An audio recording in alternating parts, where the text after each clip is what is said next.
Cette croix me sera toujours chère.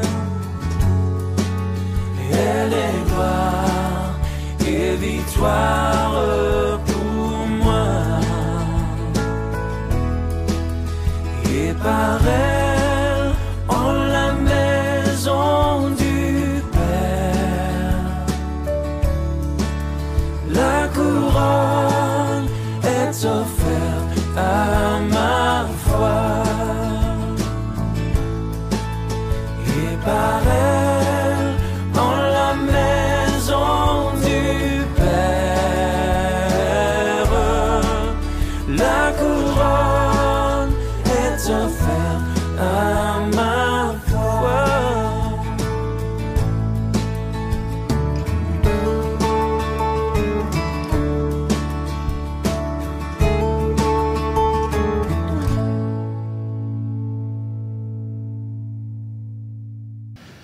Vous savez, nous sommes l'Église de Jésus-Christ. Et si nous revenons dans les Actes des Apôtres, on va se rendre compte que Jésus-Christ a toujours veillé sur son Église. N'est-ce pas? Et qu'il a toujours accordé sa présence dans son Église afin que là où il est, il se produise des merveilles, de grandes choses, des bénédictions, des délivrances, des guérisons, des miracles, des prodiges, des paroles prophétiques, des paroles de sagesse, des paroles de connaissance, des discernements des esprits et toutes ces choses-là qui sont en lui. Il permet, là où il est, qu'il y ait son amour, un amour authentique. Et c'est pourquoi quand nous lisons le psaume 133 où il est dit qu'il envoie la bénédiction, toujours parce qu'il voit que nous sommes unis en lui. Et il dit, qu'il est doux, qu'il est agréable pour des frères de demeurer ensemble. Parce que nous demeurons unis, parce que nous demeurons dans son amour, nous sommes bénis. N'est-ce pas? Ça, c'est l'Église de Jésus-Christ. Quand nous lisons les Actes des Apôtres, au chapitre 4, la Bible dit tous d'un commun accord. Oh là là, le Seigneur bénissait. Quand il priait, il y avait les maisons tremblaient. La maison tremblait, la parole, la présence de Dieu était là. Ils se mettaient tous à louer Dieu en langue. Oh, ils louaient Dieu en esprit, en vérité. Des merveilles. Quand il priait, on voit que la prison, boum, les portes s'ouvraient toutes seules. Et on voit Pierre et l'autre apôtre sortir de prison à tel point qu'on confondait même en disant « c'est peut-être l'esprit de Pierre », alors que c'était Pierre lui-même qui était là, que Dieu avait libéré et délivré. Quand il priait, quand nous lisons les Actes des Apôtres, on voit dans la maison de Corneille, qui n'était même pas un juif, mais qui avait donné sa vie à Jésus et qui était rempli de la présence de Dieu. On voit que le Seigneur envoie tout à coup dans sa maison. Et que toute sa maison, pas quelques-uns, toute sa maison fut remplie du Saint-Esprit et tous se mirent à parler en d'autres langues. Alléluia! Ça, c'est l'Église des temps des apôtres. Est-ce que ça a changé? Je n'entends rien. Est-ce que l'Église a changé? Alors, vous allez me dire, c'est l'Église des apôtres. Mais non, on ne va pas me dire que c'est les Actes des apôtres, puisque nous sommes toujours l'Église de Jésus-Christ sur cette terre, n'est-ce pas? Et en plus, l'Esprit de Dieu est en nous. Nous sommes le temple du Saint-Esprit, comme à cette époque-là, des Actes des apôtres. Des merveilles se produisaient, de grandes choses se produisaient. Oh là là, il y avait des paroles prophétiques par-ci, des paroles prophétiques par-là. Il y avait des paroles de connaissance. Quand on parle aussi à l'époque des Huguenots, pour ceux qui connaissent un peu ces Huguenots, les Huguenots à l'époque, ils nous disaient que quand on lit l'histoire des Huguenots ici en France, pas ailleurs, mais ici en France, quand on parle de l'histoire des Huguenots, mes chers frères et sœurs, on dit que même les bébés prophétisaient pour qu'ils fuient l'assaillant qui venait pour les tuer. Ils fuyaient parce que les enfants prophétisaient, les bébés prophétisaient, les enfants prophétisaient et ils pouvaient s'enfuir parce que Dieu agissait au travers d'eux. Nous sommes au XXIe siècle. Moi, ma question ce matin est pourquoi l'Église ne vit-elle plus la plénitude du Saint-Esprit? Voilà le titre de mon message ce matin. Pourquoi l'Église ne vit-elle plus la plénitude du Saint-Esprit? L'Église, c'est un endroit fréquenté, une assemblée. C'est un endroit où nous sommes là. C'est Jésus qui a dit, je bâtis mon Église. Et effectivement, il a bâti ce qui est à lui. Il fait que nous soyons, il est la tête et nous sommes le corps. C'est que nous lui appartenons complètement. Et l'Église n'est pas, je l'ai dit au début, je l'ai dit quand on présentait la Sainte Seine, n'est pas une option. Elle ne sera jamais une option. Jamais. Faisons très attention. Quand nous nous levons le matin, à cause des petits problèmes, dimanche matin, tu te dis, je ne vais pas à l'église. Comme si, parce qu'il y a eu des problèmes, celui ou celle avec qui tu es est Jésus-Christ. Et tu dis, Jésus, j'ai eu des problèmes avec toi, je ne vais pas à l'église. Non. Tu n'as pas de problème avec Jésus. Tu as des problèmes avec toi-même. Et nous devons venir à l'église, à l'assemblée des justes et des saints. Si vraiment nous sommes saints et si vraiment nous nous croyons justes. Le juste de Dieu, c'est qui? C'est celui qui accepte Jésus-Christ comme son Seigneur et Sauveur personnel et qui accepte de mettre toute sa parole en pratique, tous ses commandements. Il dit, si vous m'aimez, gardez mes commandements. Et moi, je vous enverrai un autre consolateur, l'Esprit de vérité, le Saint-Esprit.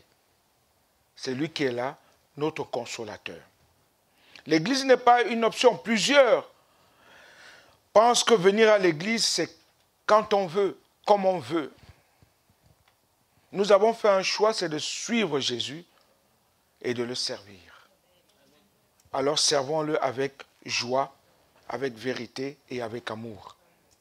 Qu'advienne que pourra, nous le servons. Amen. Mon texte de base ce matin se trouve dans Actes chapitre 2. Je parle déjà du tout à coup. Quand bien même, bientôt nous allons fêter la Pentecôte, mais je parle de cela par rapport au message de ce matin. Actes chapitre 2 à partir du verset 1er. Voici ce qui est écrit dans la parole de Dieu. Le jour de la Pentecôte, ils étaient tous ensemble dans le même lieu. Tout à coup. Moi j'aime bien le tous ensemble. La Bible ne développe pas tout. Mais la Bible nous montre combien ils étaient unis. Et s'ils étaient là parce qu'ils ont suivi un commandement de Jésus. Allez attendre pour recevoir. Allez attendre pour recevoir. Et la parole de Dieu déclare que tous sont allés pour attendre et recevoir. Ils étaient tous d'un commun accord parce qu'ils étaient là tous unis. Personne ne disait, ah, moi j'ai mes pensées qui parlent de j'ai mes pensées dans les popotes, j'ai mes pensées pour mon mari, j'ai mes pensées pour mon épouse, j'ai mes pensées pour mes enfants. Ah, qu'est-ce qu'ils vont manger aujourd'hui? Ah, comment ils vont se vêtir demain? Ah, non. Tous étaient là pour attendre le tout à coup.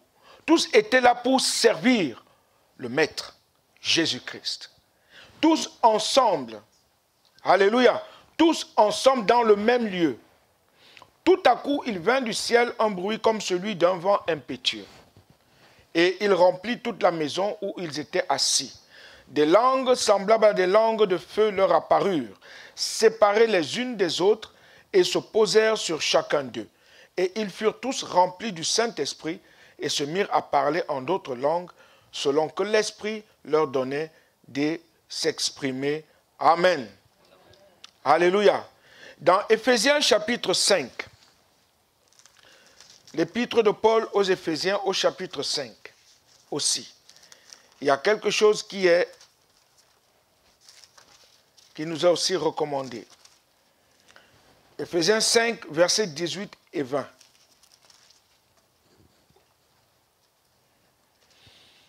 Voici ce qui est écrit dans la parole de Dieu. Ne vous enivrez pas de vin, c'est de la débauche. Soyez au contraire remplis de l'esprit. Entretenez-vous par des psaumes, par des hymnes et par des cantiques spirituels, chantant et célébrant de tout votre cœur les louanges du Seigneur. Rendez continuellement grâce pour toutes choses à Dieu le Père, au nom de notre Seigneur Jésus-Christ, vous soumettant les uns les autres dans la crainte de Christ. Amen. Aujourd'hui, mes frères et sœurs, nous nous réunissons pour explorer une question cruciale. Pourquoi l'Église moderne du XXIe siècle ne semble-t-elle pas vivre la plénitude du Saint-Esprit comme dans les premiers jours de l'Église? Pourquoi? Aujourd'hui, on voit dans certains endroits, d'autres parler en langue là-bas, d'autres faire ceci, d'autres faire cela, d'autres prendre des mouchoirs, balancer des vestes comme ça, d'autres balancer des vestes par-ci, d'autres... ce n'est pas ça. Ce n'est pas ça qu'on demande. Ce qu'on nous demande, c'est que chacun de nous soit rempli du Saint-Esprit. Et je me suis souvent dit, dans ces églises-là, où on balance des vestes, où on souffle... Je me suis souvent dit, mais on souffle sur qui? Sur des personnes qui sont remplies du Saint-Esprit ou pas?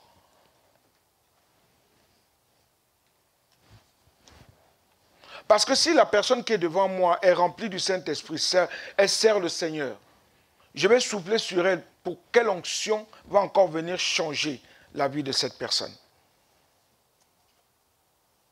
Parce que je vais souffler, parce que je vais enlever ma veste et balancer comme ça, d'un côté comme de l'autre, et les gens vont tomber comme ceci, et d'autres vont tomber comme cela, d'autres vont tomber comme ça, d'autres vont aller comme ça.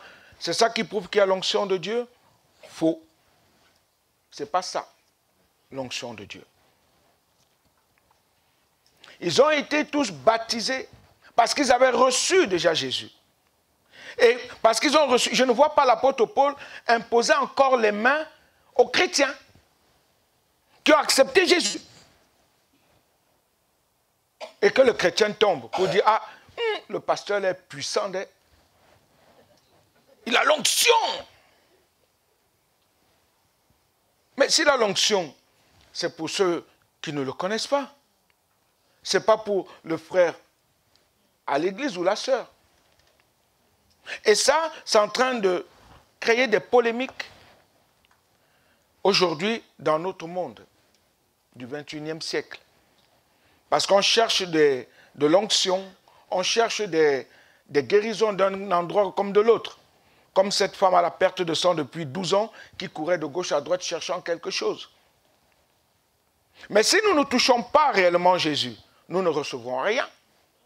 Mais parce que nous venons avec un cœur vrai et sincère devant lui et que nous nous humilions devant lui, il nous accorde ses grâces. Ce n'est pas de courir de gauche à droite. Je vois même d'autres serviteurs de Dieu qui, parce qu'une femme veut accoucher, ils marchent sur le ventre de la femme. D'autres qui invitent les femmes dans des hôtels pour, disons, faire l'onction d'huile. Dans des baignoires. Nus. Serviteurs de Dieu mariés. Qui fait ça à la femme d'une autre personne. Et les gens applaudissent. Il dit même au mari, attends-moi là dans la chambre, nous, je vais avec ta femme dans la salle de bain. Je vais faire l'onction d'huile. Et les gens courent. Les gens y vont. C'est ça l'onction. Pourquoi l'Église ne vit-elle plus la plénitude du Saint-Esprit? Comme dans les premiers jours. Le livre des Actes des Apôtres nous montre une Église vibrante, pleine de puissance et d'unité, d'amour. Mais aujourd'hui, nous pouvons souvent constater un manque de cette même vitalité spirituelle. Et nous allons regarder ensemble, vous et moi, quelques raisons qui expliquent cette réalité. À l'Église aujourd'hui, il y a plus de chamaillerie que d'unité. À l'Église aujourd'hui, il y a plus de moi je que de nous. Et ça crée des problèmes. Ça crée des gros problèmes. Aujourd'hui à l'église, on ne prie plus ensemble. Il manque la prière des uns des autres. Si ce n'est des critiques. Des critiques, on se critique. Vous avez vu le frère là, comme il est arrivé aujourd'hui? Ah, moi je l'ai vu aujourd'hui, regarde comment il est habillé. Oh là là. On critique. Ah, la sœur là, je lui dirai plus bonjour. Parce que dernièrement, elle m'a traversé, elle ne m'a pas dit bonjour. Et puis je ne veux plus dire bonjour à la sœur parce qu'elle ne t'a pas dit. Tu ne connais pas ce qui se passe dans sa tête. Ah, le pasteur René est passé, il m'a vu. Mais pourquoi il ne m'a pas dit bonjour? D'habitude, il me dit bonjour, il s'arrête devant moi. Aujourd'hui, qu'est-ce que je lui ai fait? Hé René Wanji, pourquoi tu es comme ça? Et on vient se plaindre. Pasteur Blaise, j'ai dit bonjour, pasteur René, vraiment, dernièrement. Ou bien le vice-versa. Vice-versa. Il n'y a pas de problème. Mais tu crées un problème dans ta tête. L'unité du corps de Christ crée des bénédictions. Est-ce que nous le croyons? Le manque de prière. Le manque de prière. Aujourd'hui, si nous comptons le nombre de personnes qui prient, c'est terrible. Hein? Des prières. Mais on ne peut, tout le monde prie. Allez, tout le monde prie. Même les musulmans prient. Tout le monde prie. Hein? Tout le monde prie. Les catholiques prient. Tout le monde prie. Tout le monde prie. Mais nous prions comment? Nous venons. J'aime beaucoup aimer le chant tout à l'heure. Seigneur, je viens dans ta maison, dans ta sainte présence. Oui. Mais je viens comment? Je me présente comment devant mon Dieu? Comment sont mes pensées? Si j'ai toujours une face de cafetière, ça me sert à quoi?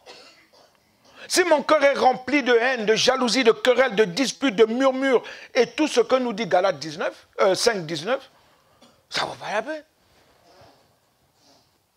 Ça ne vaut pas la peine. Comment allons-nous être bénis? Comment Dieu va-t-il exaucer nos prières? Si tel prie pour ça, l'autre prie pour ça, l'autre prie pour ça, l'autre prie parce qu'il veut l'onction, l'autre prie parce qu'il veut que son enfant soit guéri, l'autre prie parce qu'il veut de l'argent, l'autre prie, chacun zig. Il n'y a pas d'unité.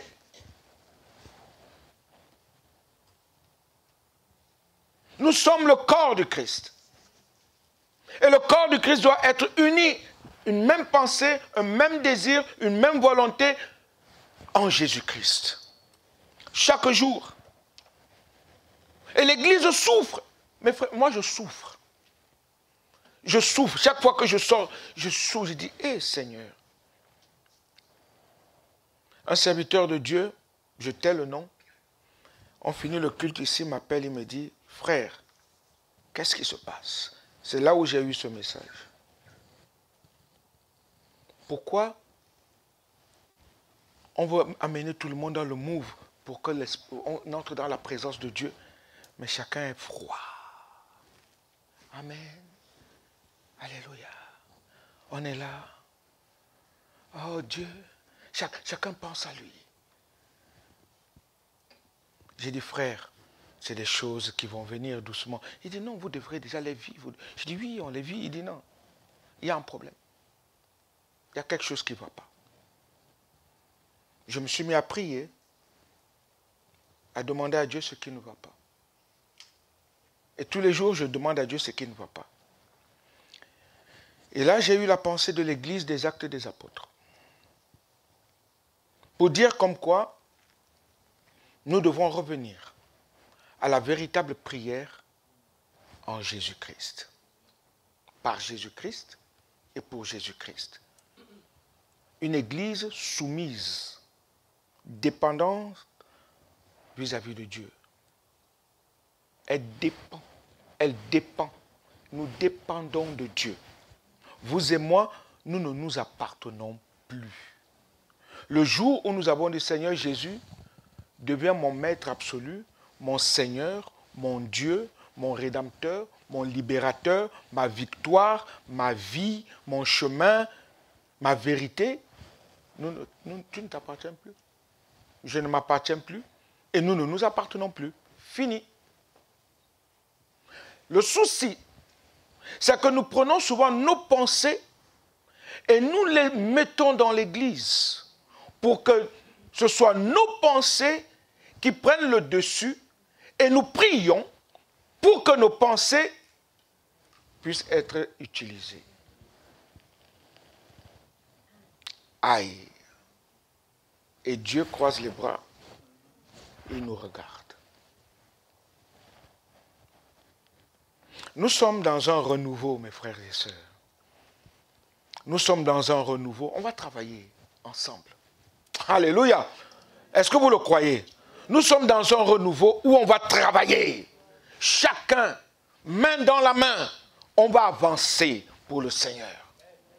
Unis comme un seul homme. Unis pour Jésus-Christ. Et vous verrez de grandes choses se produire. Vous voulez voir les guérisons? Vous voulez voir les délivrances? Vous voulez vivre des miracles, des prodiges? Commençons déjà par être unis dans la prière. Soumis au Saint-Esprit. Je le dis toujours, nous sommes le temple de Dieu. Si je suis le temple de Dieu, je ne m'appartiens plus. C'est que c'est Dieu qui entre et qui sort comme il veut dans son temple et qui agit comme il veut dans son temple. Il fait de moi ce qu'il veut. Ça veut dire que mes propres pensées, je les écrase, fini.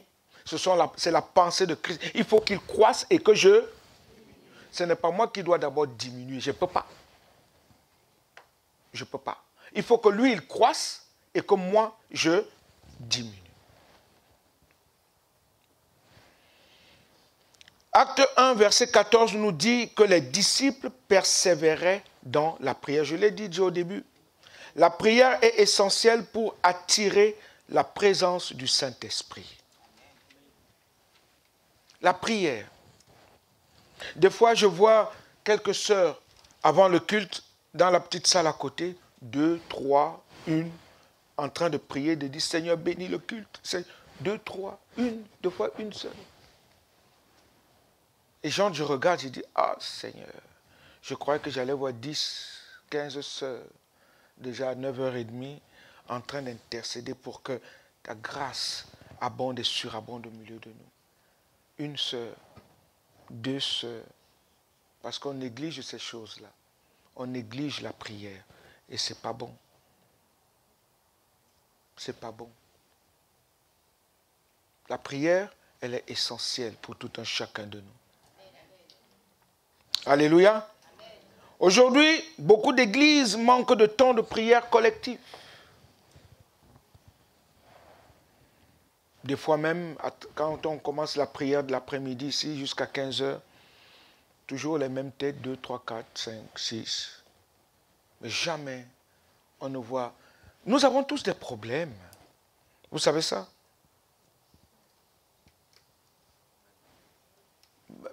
On a tous des problèmes ou pas? Et on a besoin des uns des autres pour prier collectivement les uns des autres. Et Dieu nous bénit. Mais s'il n'y a pas ça, il n'y a pas de bénédiction. Prière collective et même privée. Quand nous prions en privé, nous prions pour qui? Seigneur, bénis mon enfant. Oh, Seigneur, bénis mon enfant. Oh, Dieu, bénis mon enfant. Oh, Seigneur, bénis mon enfant. Oh, Seigneur, bénis mon enfant. Oh, Seigneur, bénis moi. Oh, oh Seigneur, bénis mon mari. Oh, Seigneur, touche le cœur de ma femme. Seigneur, bénis. C'est bien. Mais ce n'est pas ça.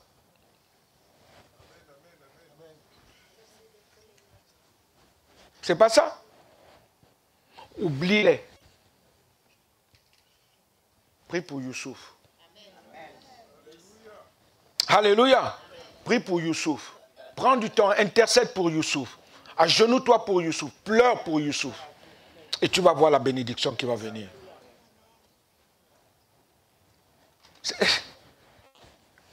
Beaucoup ne comprennent pas c'est quoi ce que Dieu veut. Dieu nous connaît. Il sait ce dont tu as besoin. Il connaît tes faiblesses et tes forces. Il sait qui tu es. Seulement, il veut que tu intercèdes pour ceux qui sont à côté.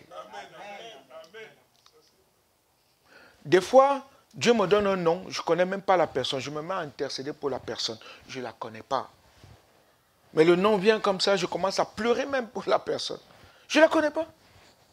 Tu ne sais pas ce que Dieu est en train de faire à côté.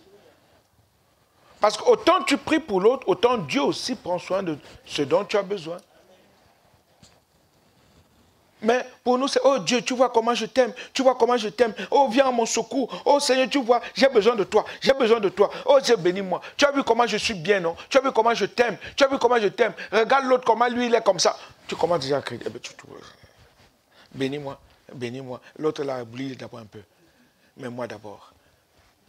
Jamais, Dieu te regardera, il va dire, oh, oh, oh, continue. Parce que moi, ce n'est pas comme ça que je suis. Dieu n'est pas comme ça. Pense à l'autre. Souviens-toi de l'autre. Pleure pour l'autre. Gémis pour l'autre. Aime l'autre. Bénis l'autre. Et Dieu te bénira. Il t'accordera ce que ton cœur désire. Nous comptons souvent plus sur nos programmes.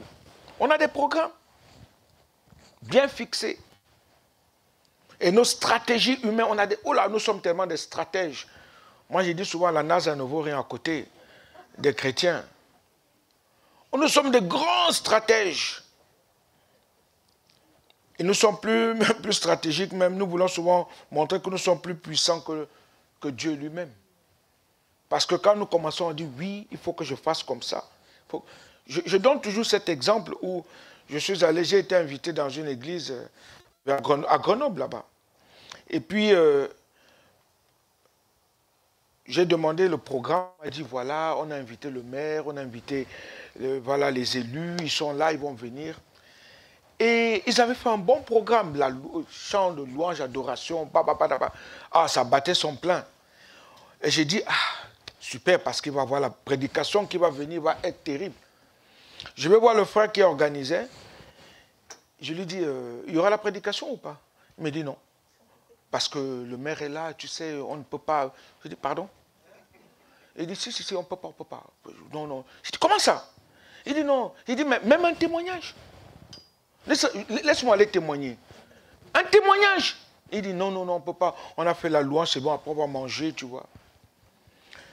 Une semaine ou 2 semaines après, on a eu pastoral.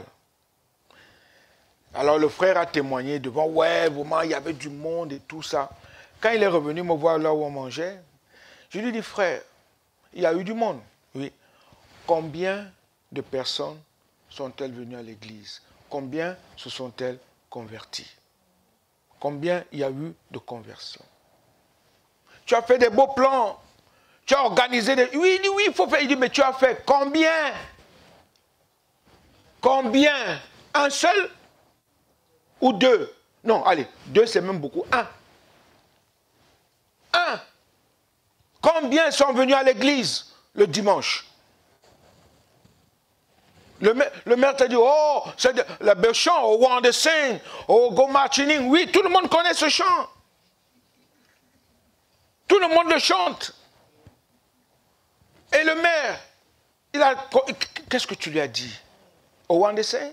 When the sun go to Marching, je ne sais pas quoi.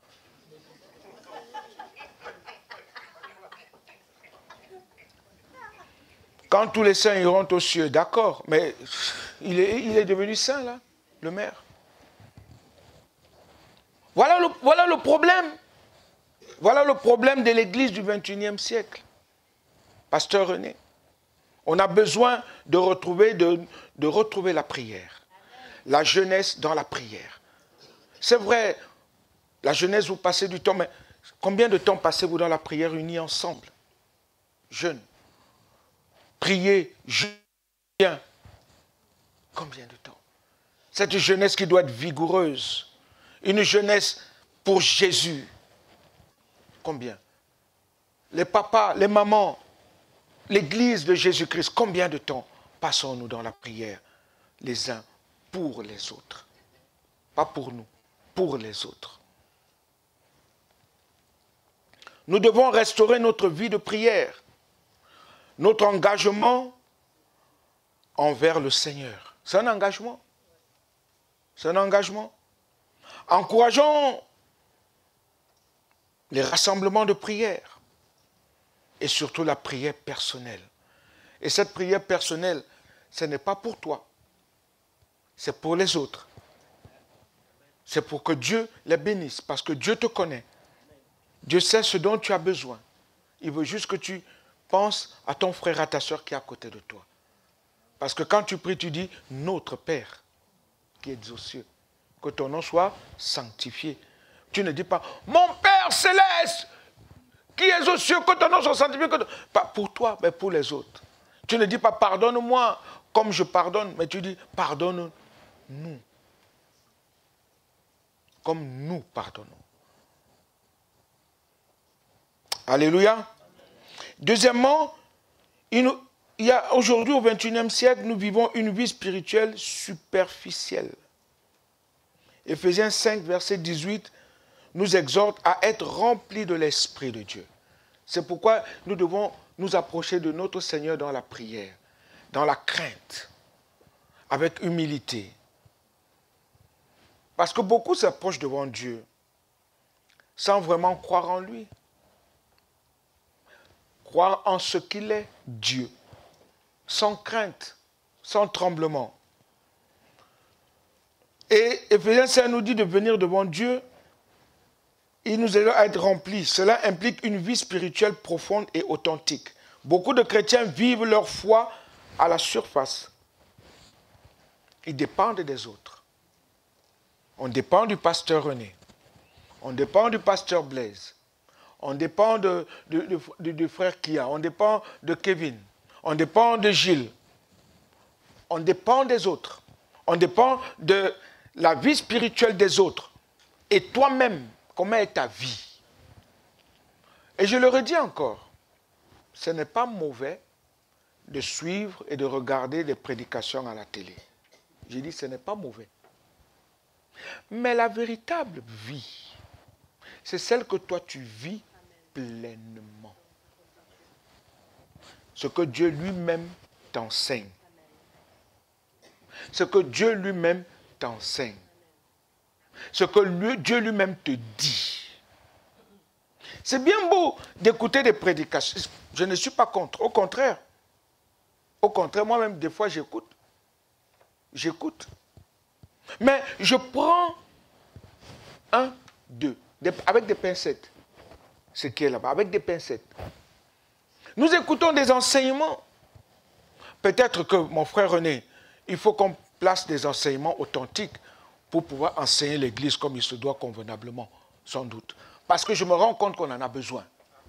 Et c'est peut-être pourquoi plusieurs vont chercher des enseignements à la télé, sur YouTube. Parce qu'aujourd'hui, quand tu écoutes les enseignements de YouTube, aïe, il y a des choses bien, mais après ça vire un peu de bord. Ça vire un peu de bord. C'est bien. L'amour de Dieu, oui, l'amour des couples, oui, l'amour, machin, tout ça, ouais, Dieu. Après, à un moment donné, voilà. Une fois, je me suis assis, j'ai dit, je vais un peu écouter pour voir. J'écoute le gars. Bien, j'ai dit, ouais, pas mal. Ouais, pas mal. Après, ça commence, j'ai dit, bon, elle est terminée, fini. Ça va plus. Ça va plus. On doit faire attention. Même sur ce qu'on regarde. Dernièrement, j'ai été même étonné. On m'a envoyé une vidéo, un serviteur de Dieu que j'aime beaucoup. Les pratiques qu'il fait, j'ai dit, Blaise commence à faire un pas en arrière. Et observe maintenant. Il dit, il fait ça, c'est pas normal. Ça m'a attristé. Et je prie pour lui. Beaucoup même. Beaucoup même. Et On doit faire attention. Je vous dis, il y a énormément de chrétiens superficiels. La vie authentique n'est pas là. La vie chrétienne authentique n'est pas là. Tu vis aux dépens des autres. Tu dépends de la vie spirituelle des autres. Tu deviens un béni, oui, oui. On dit, oui, oui, c'est vrai, c'est vrai. Oui, oui, oui, c'est vrai, c'est vrai. Et c'est pas bon. Il faut méditer toi-même et commencer à regarder si c'est vrai ou si c'est pas vrai. Ne dépendons pas des autres, dépendons de la parole de Dieu. Soyons de véritables chrétiens, chrétiens petit Christ, enfants de Dieu qui vivent pour le Seigneur. Et ne nous contentons pas des routines religieuses, sans une véritable communion avec Dieu. C'est pourquoi je vous dis, je peux écouter les louanges, mais la véritable louange, c'est celle que moi je vais avoir dans mon cœur pour le Seigneur notre Dieu. Voilà ma vraie louange. Alléluia. C'est vrai, je vais écouter, je vais allumer la télé, je vais mettre les louanges. C'est beau. On voit Dana Moana, machin, tout ça. Bien, bien. Eux, ils louent leur Dieu avec tout ce qu'ils ont. Même moi, quelle est ma louange? Quelle est ma véritable louange? Qu'est-ce que je vais dire à mon Dieu? Qu'est-ce que je vais lui dire, Seigneur? Je vais dire, Seigneur, j'ai écouté ta louange, Dena Moana, j'ai écouté Kwame, machin. C'est pas ça. La vraie louange viendra de celle qui vient de moi. Je vais dire, Seigneur, merci. Et je vais adorer. En lui disant merci, la louange vient. Je commence à louer Dieu. Amen. Et cette superficialité étouffe l'œuvre du Saint-Esprit dans nos vies. Il faut retrouver le premier amour perdu. Ces moments où on courait vers notre Seigneur avec joie. Papa, je t'aime, je t'adore, Père, tu es tout pour moi. Il n'y a point d'autre Dieu que toi. Voilà ma louange, voilà mon adoration. Tu es tout pour moi, oh. Agneau de Dieu, oh. Tu es tout pour moi, oh. Jésus. Il n'y a personne derrière moi, personne devant moi. Il n'y a personne. C'est la louange qui vient de moi. Je loue mon Dieu. Je l'adore avec vérité, authenticité. Je pleure même. Et là, vous voyez, pendant que tu loues Dieu, comme ça, là, tu commences à l'adorer en esprit. Tu commences à le louer en esprit, l'adorer en esprit. Tu te demandes, tu dis, mais Seigneur, qu'est-ce qui se passe? Parce que Dieu, il dit, ah, j'ai vu ton cœur, mon enfant. J'ai vu ton cœur, mon enfant, mon fils, ma fille. Parce que tu viens avec joie. Nous devons chercher une relation intime. Il faut une intimité authentique. Étudier sa parole et passer du temps dans la présence de Dieu afin de permettre au Saint-Esprit de transformer nos cœurs. Troisièmement, ce qui attriste aussi l'Église du XXIe siècle aujourd'hui, c'est la division du corps de Christ. La division. En Corinthiens chapitre 1er, verset 10 dit, ce verset nous appelle à être unis dans un même esprit. Les divisions ne commencent pas dans l'assemblée. Je suis désolé. Ça commence à la maison. Ça commence à la maison. Et avec cette division-là, nous les introduisons dans l'Église.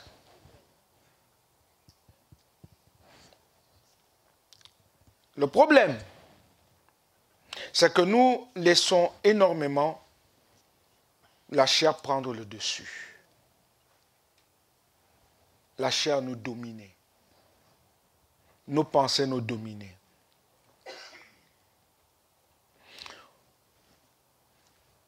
Frère, tu sais, on trouve toujours des raisons pour essayer de, on va dire, de prendre la poudre d'escampette, c'est-à-dire de fuir, pour ne pas affronter ce que nous sommes. Nous nous provoquons énormément. Et les divisions dans l'église de Jésus-Christ éloignent le Saint-Esprit. Il est là, mais il va de côté et il nous regarde de loin. Et l'église devient dans ces cas-là comme un Siloé, où l'ange vient, il y a une personne qui tombe, elle est bénie, alléluia! Et après, fini. Il faut attendre encore que l'ange revienne.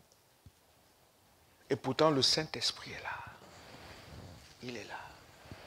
Il est là. Il veut guérir. Il veut délivrer. Il veut sauver. Il vient pardonner. Il vient libérer au nom de Jésus-Christ. Alors nous pouvons nous poser la question, pourquoi tant de différences entre nous? Pourquoi? Et nous oublions une seule chose, ma sœur, c'est qu'on n'est rien. Un jour ou l'autre, fini. On n'est rien.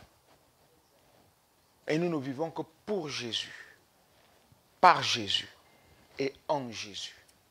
Il doit être tout pour nous. Pourquoi tant de divisions? Pourquoi tant de conflits internes? Pourquoi tant de jalousie, les rivalités qui nuisent à l'unité et bloquent la capacité de l'Église à recevoir la plénitude du Saint-Esprit? Pourquoi? Pourquoi? Pourquoi? Pourquoi l'Église ne vit-elle plus la plénitude du Saint-Esprit? Posons-nous nous-mêmes cette question quelques secondes. Et regardons à nos propres cœurs. Considérons nos propres vies. Nos relations. Comment nous sommes. Et nous comprendrons que nous-mêmes, nous nous provoquons et nous sous-estimons celui qui vit en nous.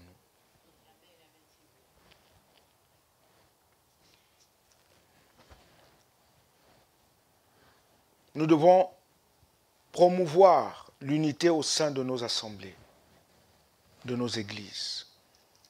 Nous devons nous engager à traiter les conflits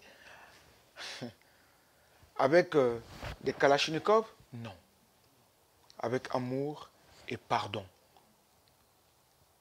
Nous voulons toujours avoir raison. Toujours, il faut que j'ai raison. Toujours, il faut que nous ayons raison. Ce n'est pas biblique. Vous vous rendez compte, Jésus-Christ devant Pilate? C'est moi Dieu. J'ai raison si... Il aurait pu. Il aurait pu. On l'a frappé, tout fait. Il a regardé, il n'a rien, il n'a pas sorti une seule phrase. On lui a demandé des explications, il n'a rien dit. La Bible dit comme un agneau qu'on mène à la boucherie. L'agneau ne dit rien. Il va à la boucherie. Pourquoi donc toutes ces choses-là? Le corps du Christ. Est-ce que la main va dire je ne fais pas partie du corps parce que le pied m'a injurié? Et vous croyez que le pied va dire je n'appartiens pas au corps parce que le petit doigt m'a dit n'importe quoi. Alléluia. Je crois que nous devrions revenir à la saine doctrine et laisser le Saint-Esprit nous gérer. Je termine par le quatrièmement qui dit la négligence aussi à un moment donné des dons spirituels. Nous négligeons beaucoup. Nous avons tellement nos programmes dans la tête que nous négligeons le Saint-Esprit quand il veut faire des choses. J'étais dans une église, je devais prêcher. La louange bat son plein, voilà, tout ça, l'Esprit de Dieu descend. À un moment donné, le Saint-Esprit me dit, ferme ta bouche, tu ne prêches pas ici. Tu ne prêches. Je voulais me lever. Et le pasteur était là, il continue. Il veut m'appeler, pas moyen, René. Il dit, il veut faire ça. Mais les gens ne font que louer Dieu, adorer, adorer, adorer, adorer, adorer, adorer, adorer, adorer. Même le temps de prédication est fini. Et j'étais assis là, l'Esprit, le Seigneur me dit, voilà, adorez-moi. Qu'est-ce que tu vas aller dire là-bas? Je veux une église qui m'adore. Je veux une église qui m'adore, un peuple qui m'adore. Un peuple qui m'aime, un peuple qui m'aime, un peuple qui m'adore, qui m'élève, qui reconnaît qui je suis. Oublie tes prédications. C'est quoi? C'est moi qui donne, non? C'est toi qui donne? Oublie ça. Voilà ce que je veux. L'adoration. Adorez-moi. Et je vous assure, les gens étaient à genoux, ils pleuraient, ils demandaient pardon à Dieu. Tu vois, le pasteur m'appelle, il dit, on fait quoi? Il dit, laisse tomber. Oublie. Oublie. Dieu a déjà parlé. Parce qu'il y en a qui étaient à genoux et il y avait des paroles prophétiques. Des paroles de guérison, de délivrance. Parce que Dieu était en train d'agir dans les cœurs et dans les pensées. Il y avait des pardons. D'autres qui ne s'étaient jamais parlé depuis des années. Ils se demandaient pardon. Pardon. Et à genoux, ils priaient ensemble comme ça. Ils priaient, ils se tenaient les mains. Ils pleuraient ensemble. Ils gémissaient. Parce que la présence de Dieu était là. Tu ne... Alléluia. Nous négligeons les dons. Nous négligeons les dons de Dieu. Nous négligeons la présence de Dieu. Nous négligeons. Alors que Dieu veut agir. Vous savez ça? Dieu veut agir. Ce n'est pas toujours la prédication. Hein? Pasteur vient prêcher. Oui, alléluia. Oh, amen. La même routine. Non. À un moment donné, l'Esprit de Dieu veut parler. Alors agis. Agis, Saint-Esprit. C'est ton église. Nous sommes ton temple. Tu fais ce que tu veux. Amen. La peur du charisme ou un manque d'enseignement sur ce sujet a conduit certaines églises à opter pour une approche minimaliste, évitant d'explorer la plénitude de ce que le Saint-Esprit peut faire. Le minima dans l'église de Jésus. Frères et sœurs, c'est le moment d'un réveil dans nos cœurs, dans nos esprits, dans nos âmes et dans nos corps. Frères et sœurs, c'est le moment de dire, Seigneur, où est-ce que j'en suis avec toi? Est-ce que je suis un homme, une femme de prière? Est-ce que réellement, comme toi tu vois bon pour moi de prier? Est-ce que, Seigneur, tu m'as appelé dans l'église, dans ton assemblée, dans ton corps? Pourquoi faire? Je peux être le petit doigt, peut-être je vais juste pour gratter l'oreille. Mais je dois être utile. Nous sommes tous appelés à faire quelque chose. Nous sommes tous appelés à œuvrer. Nous ne venons pas à l'église seulement nous asseoir et nous regarder et dire Alléluia, Amen, et on sort. Chacun de nous a une tâche dans le corps du Christ. Chacun de nous a une tâche. Et je sais que parmi nous ici, ce matin, il y a beaucoup d'intercesseurs et d'intercesseuses. Je sais qu'il y en a beaucoup qui se mettent à genoux et qui élèvent les mains. J'aimerais vous voir, j'aimerais vous entendre, j'aimerais vous sentir, j'aimerais vous goûter. Pas moi, mais le Seigneur veut vous goûter. Le Seigneur veut vous voir à l'œuvre, dans son corps. Le Seigneur veut vous voir à l'œuvre, au milieu de son peuple, au milieu de son église, unis ensemble comme un seul homme, pour faire sa volonté. Le Seigneur veut voir cette jeunesse unie, qui intercède, qui prie, qui jeûne, qui sort pour témoigner. Le Seigneur veut voir cette église qui évangélise. C'est notre premier métier dans l'église. Et nos vies doivent témoigner. Nos pensées, nos cœurs, nos esprits, nos âmes et nos corps doivent témoigner de Jésus, de ce que nous sommes. Nous sommes des petits Christ, des enfants de Dieu. Si nous ne faisons pas l'œuvre de Dieu, c'est pas bon. C'est pas bon. C'est pas bon. Vous avez besoin de nous, nous avons besoin de vous. Jésus-Christ a besoin de nous, tous, pour sa gloire. Oui, soyons ouverts à l'opération du Saint-Esprit dans nos vies et dans l'Église. Laissons le Seigneur agir. Prenons le temps et dis, Saint-Esprit, me voici. Prends-moi. Fais de moi ce que tu veux. Pourquoi ne vivons-nous plus la plénitude du Saint-Esprit? J'ai pris ces quelques exemples. Je sais qu'il y en a d'autres. Je sais qu'il y en a d'autres.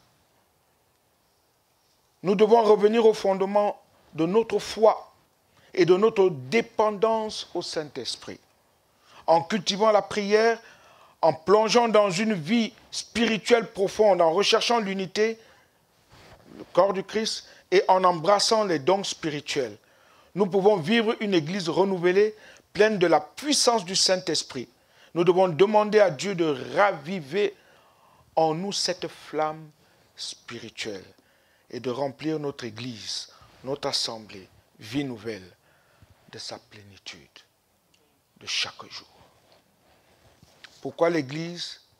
Je pourrais dire, pourquoi je ne vis plus la plénitude du Saint-Esprit?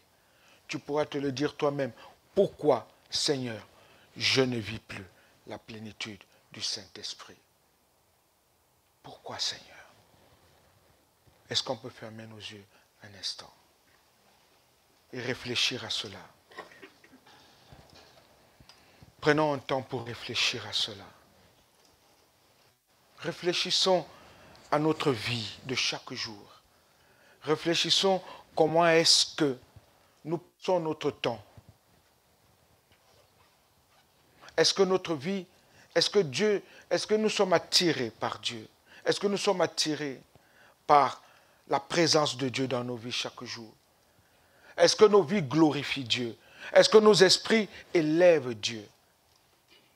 Est-ce que nos pensées sont des pensées qui viennent de notre Seigneur et notre Dieu?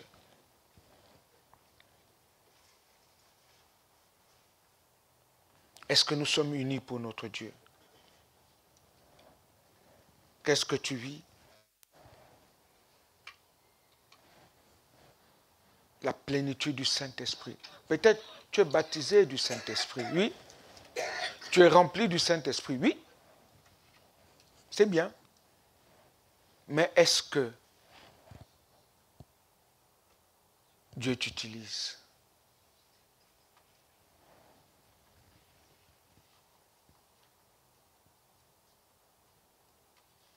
Est-ce qu'on peut tous se lever, s'il vous plaît? Prendre un temps dans la prière, quelques minutes. Quelques minutes dans la prière. Dis, Seigneur, me voici devant toi. Ou bien lui dis, nous voici devant toi, Seigneur, unis dans ta maison. Nous avons soif. Soif de toi, faim de t'entendre, faim de t'écouter. Est-ce qu'on peut parler à notre Père Céleste? S'il faut demander pardon, demandons pardon. S'il faut s'humilier, humilions, nous disons, Seigneur, on a failli dans la prière, Seigneur, dans la vie de chaque jour. On a failli parce qu'on a laissé, Seigneur, la chair prendre le dessus. On a laissé le monde, Seigneur, venir gérer ce qui est à toi, ce qui est sacré. On a négligé le sacré. Père, aide-nous à ne plus négliger le sacré. Pardonne nos offenses. Pardonne-moi, Seigneur. Pardonne-nous, Seigneur. Pardonne à ton Église, pardonne à ton assemblée, pardonne à Vie Nouvelle. Nous venons à toi avec un cœur vrai et sincère. Seigneur, oui, c'est vrai, nous nous humilions devant toi. Parce que nous croyons qu'avec toi, nous ferons des exploits.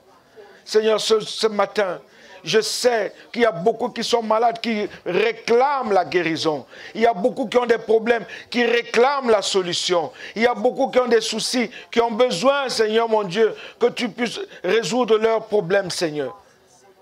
Mais ce matin, chacun se donne à toi.